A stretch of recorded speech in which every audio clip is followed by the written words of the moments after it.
Este domingo se celebra alrededor del mundo la resurrección del Señor Jesucristo. Y para que haya resurrección necesita que haya habido muerte. El Señor Jesucristo murió, fue sepultado y resucitó al tercer día. Y esa es precisamente la esencia del Evangelio. Cuando, como dice el apóstol Pablo a los Corintios en la primera carta del capítulo 15, que él recibió el mensaje que asimismo le dio a los Corintios. Y es que Cristo murió en una cruz, fue sepultado y al tercer día resucitó. Sin resurrección no habría esperanza para los que creen en el Evangelio, para los que creen en Cristo como Salvador. Y eso es de eso es que se trata el capítulo 15 de Primera de Corintios, en demostrar que algunos que decían que no hay resurrección de entre los muertos, decían, bueno, si no hay resurrección de los muertos, entonces nuestra fe, la fe de los que creemos en la resurrección y en Cristo y en ser salvo por la sangre y el sacrificio de Cristo, es vana. Y esta resurrección del Señor Jesucristo la celebramos, pero este año la estamos celebrando de una manera diferente. Por eso es que estamos haciendo esto, una grabación, un video, para de manera virtual nos reunimos y celebrar la resurrección.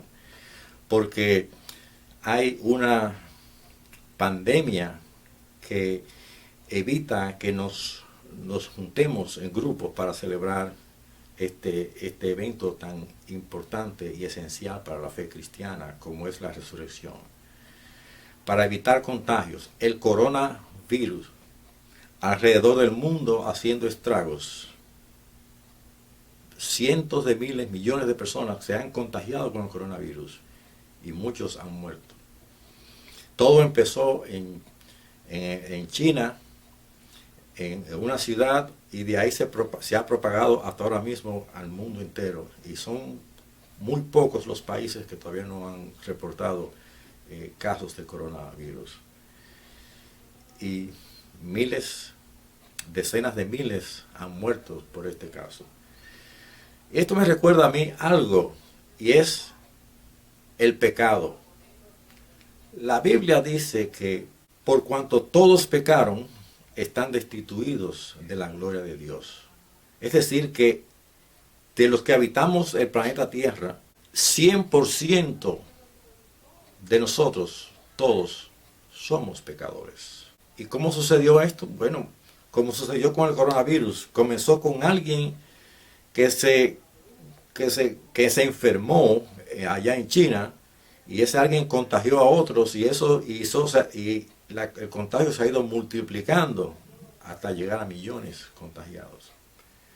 Con el pecado sucedió algo similar, pero más grave todavía, porque la Biblia dice que por un hombre el pecado entró al mundo. Ese hombre fue Adán. Cuando él desobedeció a Dios y él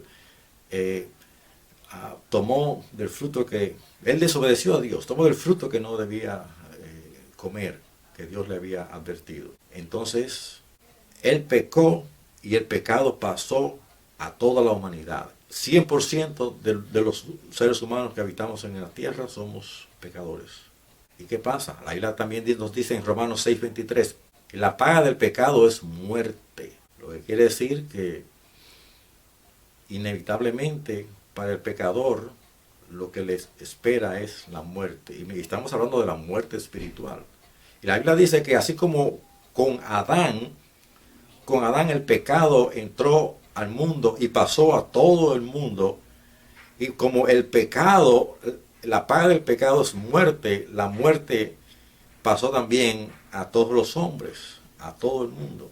El pecado, otra cosa, también produce separación, como lo vemos también con el coronavirus, que la gente tiene que mantenerse aislado para no contagiarse. Y muchos casos de personas que han sido expuestas a otros que lo tienen que estar en cuarentena. Y la mayoría de la gente, los gobiernos le dicen, quédense en su casa, no salgan, para ver si paramos esta pandemia. Con el pecado Y es que el pecado produce también separación, separación del hombre de Dios. Estamos separados de Dios por el pecado. Por eso dice el Romanos 3:23, porque cuando todos pecaron, están destituidos. Es decir, en el idioma original, esa palabra destituido se puede traducir que no alcanzan la gloria de Dios, esa separación. De modo que ese problema del pecado que ha pasado a todo el mundo necesita una solución. Con el coronavirus se están haciendo pruebas, buscando una vacuna, buscando una medicina que pueda curar a la gente de este mal. Con el pecado ya la medicina existe. Ya la medicina existe. Y esa es la buena noticia, ese es el evangelio. Porque si Romanos 6:23 dice, la paga del pecado es muerte, en su primera parte, en la segunda parte ese versículo dice, mas el regalo de Dios es vida eterna. Si hoy con el coronavirus se descubre o se inventa, o se crea una cura, ustedes pueden estar seguros que eso no va a ser gratis. Se le va a vender, aunque se venda barata, se le va a vender a las gentes. Eso le va a costar dinero a la gente, esa medicina, para sanarse. Sin embargo, con el pecado, que es mucho peor que el coronavirus, sucede diferente. El pecado produce muerte, pero sin embargo Dios te regala vida eterna. Y ese es el mensaje del Evangelio. Y hablando del mensaje del Evangelio, la salvación que Dios ofrece al hombre, precisamente eso tiene una importancia, cobra una vigencia nueva en este día que celebramos la resurrección del Señor. Porque el Evangelio, según 1 Corintios 15, es esencialmente que Cristo murió por nuestros pecados, que fue sepultado y que al tercer día Él resucitó. Esa es la esencia del Evangelio. Y sin resurrección, la muerte de Cristo no es efectiva para salvar al pecador. De modo que la resurrección es esencial para la salvación del hombre. Pero la Biblia dice, como decíamos hace un momento, que así como el coronavirus se propaga rápidamente alrededor del mundo, se ha propagado alrededor del mundo tan rápidamente y ha pasado a millones de personas, el pecado también ha pasado a todo el mundo. Pero así también la Biblia dice que como Adán pecó y el pecado pasó a toda la humanidad, y como la paga del pecado es muerte, y también la muerte pasó a toda la humanidad, a todos los seres humanos, la salvación vino a este mundo a través de un hombre, y fue el Señor Jesucristo, que murió, fue sepultado y resucitó para darnos salvación. Y la salvación es gratis. El que muere del coronavirus, murió de esa enfermedad, de ese virus que lo contagió. El que muere, y lo entierran, y el que muere en su pecado, sin ser salvo, muere una muerte que es peor el coronavirus.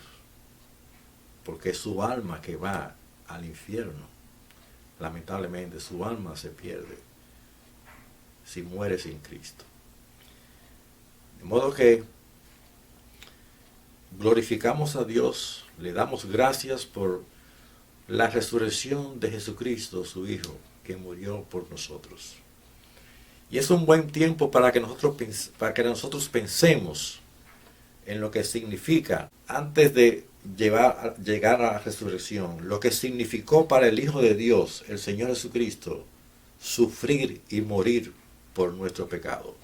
En primer lugar, debemos señalar una cosa, y es que los pecadores somos nosotros. Cristo, el Hijo de Dios, fue sin pecado, completamente inocente. Nunca el pecado lo contaminó a él. Él vino a este mundo y tomó un cuerpo como el nuestro. Él tomó la naturaleza humana, pero sin el pecado, sin la naturaleza pecaminosa que nosotros tenemos y que traemos al nacer. Y sin embargo, nosotros siendo pecadores y enemigos de Dios, Él fue el que murió y padeció por nuestros pecados. Y cuán terrible fue la muerte del Señor Jesús. Es cierto que él padeció físicamente lo indecible, torturado, clavado en una cruz, colgado allí en aquel madero, pero el sufrimiento, la agonía peor fue cuando él exclamó, estando en la cruz, él dijo, Dios mío, ¿por qué me has desamparado? Esa fue la agonía peor para él, el sufrimiento peor para el Hijo de Dios. Que Dios en ese momento en la cruz lo abandonó, se apartó de él, porque él estaba llevando sobre su propio cuerpo en la cruz el pecado de nosotros. Y el pecado no tiene nada que ver con Dios. Somos incompatibles. Donde está el pecado no está Dios. Dios no se contamina con pecado. Y allí estaba el Hijo de Dios llevando el pecado de todos nosotros. Debe decirle que en todo esto se estaba cumpliendo las profecías, las escrituras con respecto a esto, porque 1 Corintios 15 dice que el mensaje del Evangelio es que Cristo murió conforme a las escrituras, es decir, conforme a lo que se había predicho, a lo que se había profetizado acerca de él. Y que fue sepultado conforme a las escrituras también, como se profetizó. Y dice, y que él resucitó, porque era imposible que él fuera retenido en la tumba por la muerte. Porque él es el Hijo de Dios, el Hijo eterno de Dios. Y él dijo, yo soy el camino, la verdad y la vida. Y la muerte no puede retener la vida en la tumba. Así como todos en Adán mueren, el que quiere ser salvo en Cristo encuentra la vida, encuentra la salvación. Porque Cristo resucitó de la tumba, él venció la muerte. Y con nosotros que creemos en él, somos también vencedores con Cristo.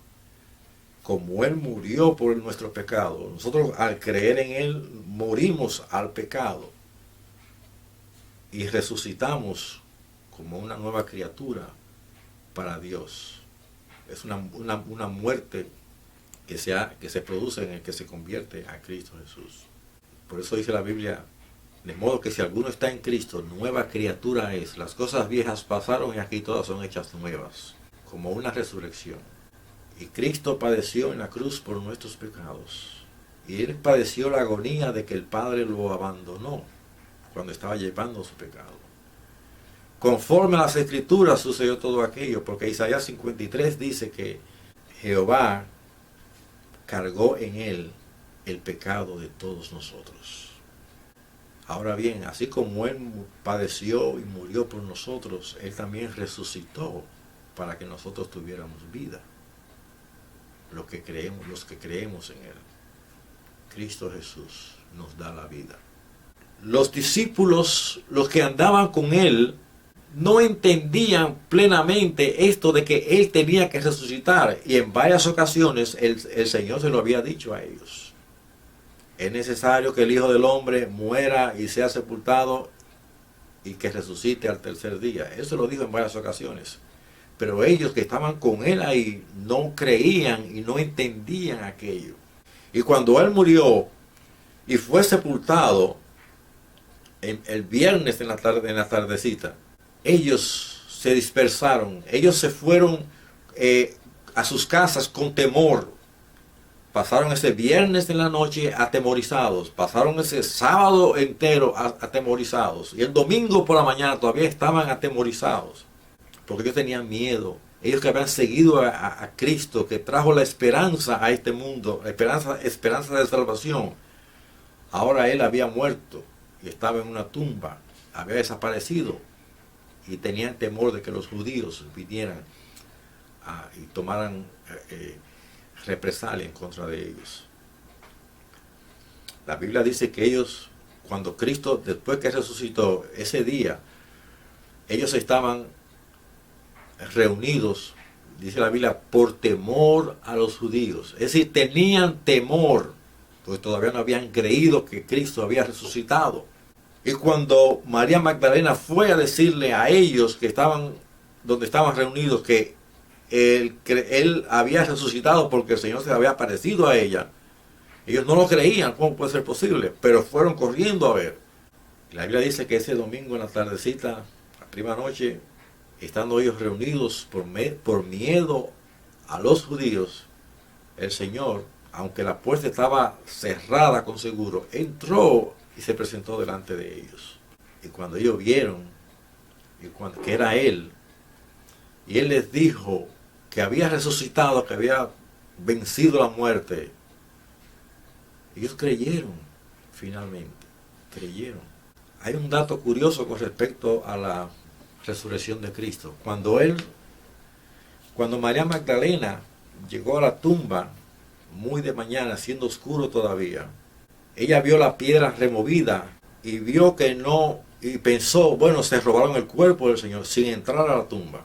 Y ella estaba allí llorando cuando se le aparece el Señor. Y ella no sabe quién es. Y le dice, mujer, ¿por qué lloras? Y ella dice, porque se llevaron a mi Señor. Dime, si tú sabes dónde está, dime dónde está para yo ir a buscarlo. Y el Señor entonces le dice, María. Cuando ella oye el nombre de que el Señor la llama María, entiende que ese es el Señor. Y se da vuelta y ve al Señor. Y va corriendo para abrazarse a sus pies. Y el Señor le dice, no me toques, porque todavía no he subido a mi Padre y a vuestro Padre. Sin embargo, esa noche, o mejor dicho, 8 días después, cuando Tomás ve al Señor, cuando el Señor se le aparece a los discípulos, estando Tomás presente, el Señor le dice, pon aquí tu dedo en mi llaga y tu mano en mi costado. Es decir, Él le dice a Tomás que lo toque. Cuando María Magdalena acabado de resucitar, no podía tocarlo. ¿Por qué? ¿Por cuál razón no podía tocarlo? Porque él dijo, porque todavía no he subido a mi Padre y a vuestro Padre. Hay un comentario sobre esto que alguien dice que en el tiempo entre cuando él vio a María, se le apareció a María Magdalena y después que se le apareció a Tomás, en ese espacio de tiempo, el Señor subió al cielo y presentó su ofrenda de propiciación por el pecado delante de Dios. Él, como el sumo sacerdote, entró al santuario del cielo a presentar su sacrificio. Y eso es lo que también el libro de Hebreos nos dice con respecto a eso. Que el Señor entró a un santuario no hecho de manos, sino al cielo mismo. Y allí presentó el sacrificio que Él hizo en la cruz con el derramamiento de su sangre por nosotros. Y allí Él hizo propiciación por nuestros pecados en ese lugar. Y es algo muy importante. Si Cristo no hubiera resucitado, Él no hubiera podido hacer eso. Pero Él resucitó y lo hizo. Y por haberlo hecho, Él pudo hacer propiciación por nuestros pecados. Y hoy hay esperanza de salvación para todo aquel que cree en Cristo Jesús. La resurrección es importante, es sumamente importante, esencial para la salvación del creyente. Si Cristo no resucitó, entonces vana es nuestra fe. No hay resurrección para nosotros tampoco. De modo que esa es la base de nuestra fe en el Señor Jesucristo. La resurrección es tan importante que no solamente fue profetizada, también la vemos ilustrada en el Antiguo Testamento. Los patriarcas la creyeron. Y el mismo Señor Jesucristo la predijo de que iba a suceder. De modo que la resurrección es tan esencial que sin ella no hay fe con sustancia para el cristianismo o para el cristiano. En una ocasión un grupo de turistas estaban visitando Francia y están visitando el mausoleo donde están los restos de Napoleón Bonaparte. Y cuando llegaron a aquel lugar, aquel mausoleo, algo majestuoso, el guía turístico les dijo a todos, he aquí la gloria de Francia. Algo que lo tienen ellos en tanta estima, con tanto orgullo, lo declaran la tumba de Napoleón, la gloria de Francia. Pero ahí están los restos de ese hombre que ellos lo consideran tan grande. Pero para el cristianismo, la gloria es la tumba vacía. Vayan a la llamada Tierra Santa hoy en día. Y si van al sepulcro, si ese es el sepulcro real donde el Señor estuvo, allí podemos nosotros entonces, con mucha firmeza y con mucha alegría, poder decir, esa tumba vacía, he aquí la gloria del cristianismo. La resurrección es básica. Cuando los apóstoles salieron después de la resurrección de Cristo, después que Él ascendió al cielo, cuando los sacerdotes, los apóstoles, salieron a predicar, ellos predicaban la resurrección de Cristo. Eso era lo que ellos predicaban, la resurrección de Cristo. Eso era lo que les daba fuerza, sustancia al mensaje de salvación. Y cuando ellos los cogieron presos, ¿qué fue lo que le dijeron a ellos? La amenaza fue que no predicaran ese mensaje de resurrección, de que el Cristo había resucitado. Ese era lo que a ellos le tenía temor. Ellos le tenían temor a eso. Y cómo el Evangelio se iba propagando tan rápido como un fuego en el bosque. Ellos no querían eso. Y estaba esa evidencia tan poderosa de que Cristo había resucitado, lo que le daba la sustancia a ese mensaje de salvación. Ningún filósofo, ningún líder jamás ha muerto y ha resucitado para que sus seguidores puedan tener esa alegría, esa fuerza de poder predicar su mensaje. Solamente Cristo murió por nuestros pecados y resucitó. Y gracias a ello, hoy nosotros sabemos de que si morimos, vamos a resucitar cuando Él venga a buscarnos. Y si cuando Él venga a buscarnos todavía no hemos muerto, estamos vivos, vamos a ser transformados con un cuerpo nuevo, semejante al cuerpo que Él tomó cuando resucitó, ese cuerpo glorificado que jamás muere. Y así estaremos con Él para siempre en el cielo. Gloria a Dios por la resurrección de su Hijo. Y gloria a Dios porque por esa resurrección hay esperanza y hay seguridad para nosotros. Y por esa resurrección hay esperanza y hay salvación para todo aquel que cree en Cristo Jesús. Dios le bendiga a todos y feliz día de resurrección.